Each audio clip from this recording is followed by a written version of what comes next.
Hello friends, പുതിയൊരു വീഡിയോയിലേക്ക് എല്ലാവർക്കും സ്വാഗതം. അപ്പോൾ നമുക്കിന്ന് കുങ്കുമം ഉണ്ടാക്കി നോക്കിയാലോ?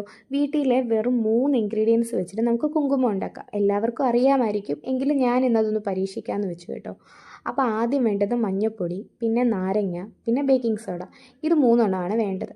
അപ്പം കുറച്ച് അളവിലേ ഞാൻ മഞ്ഞൾപ്പൊടി എടുത്തിട്ടുള്ളൂ, അല്ലെങ്കിൽ അമ്മയുടെ നിന്ന് കിട്ടും. കാരണം ഇവിടെ വീട്ടിൽ കടയിൽ നിന്ന് വാങ്ങിക്കുന്ന മഞ്ഞൾപ്പൊടിയല്ല യൂസ് ചെയ്യുന്നത്, നമ്മൾ തന്നെ നമ്മുടെ വീട്ടിലെ മഞ്ഞൾ ഉണങ്ങി പൊടിക്കുന്നത് കേട്ടോ. അപ്പോൾ അതുകൊണ്ടാണ് വളരെ കുറച്ച് എമൗണ്ടേ ഞാൻ ഉണ്ടാക്കിയിട്ടുള്ളൂ.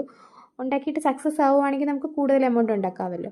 അപ്പം മഞ്ഞൾപ്പൊടിയും നാരങ്ങയും, ഇതിനകത്ത് ഞാൻ ബേക്കിംഗ് സോഡ ഇട്ടിട്ടുണ്ട് കേട്ടോ. അത് നിങ്ങളെ കാണിക്കാൻ വിട്ടുപോയി, ഞാനത് വീഡിയോ എടുത്തായിരുന്നു, അത് ശരിയായില്ല.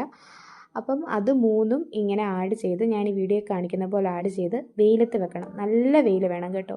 ഈ വരാന്തയിൽ നല്ല വെയിലുണ്ട്, ആ സ്ഥലത്താണ് ഞാൻ വെച്ചിരിക്കുന്നത്. ഇത് വെയിൽ കൊണ്ട് നന്നായിട്ട് വെയിൽ കൊള്ളുന്നതനുസരിച്ച് ഷെയ്ഡ് മാറി മാറി വരുന്നത് നമുക്ക് കാണാൻ പറ്റും. ഞാൻ ഇടയ്ക്കിടയ്ക്ക് ഇങ്ങനെ പോയി നോക്കുന്നുണ്ടായിരുന്നു, കളറാവുന്നുണ്ടോ എന്ന്. അപ്പം ലാസ്റ്റ് അതിൻ്റെ ഫൈനൽ റിസൾട്ട് എനിക്ക് കിട്ടി കേട്ടോ. അങ്ങനെ റിസൾട്ട് നിങ്ങളെ കാണിക്കാൻ വേണ്ടി കുങ്കുമച്ചപ്പ് എടുക്കാൻ പോയ നേരം കൊണ്ട് അത് കാറ്റത്ത് പറന്നു പോയി കേട്ടോ. അപ്പം വാഴയിലയിൽ ആദ്യം എടുത്ത ആ ഫോട്ടോ മാത്രമേ കാണിക്കാൻ പറ്റിയുള്ളൂ.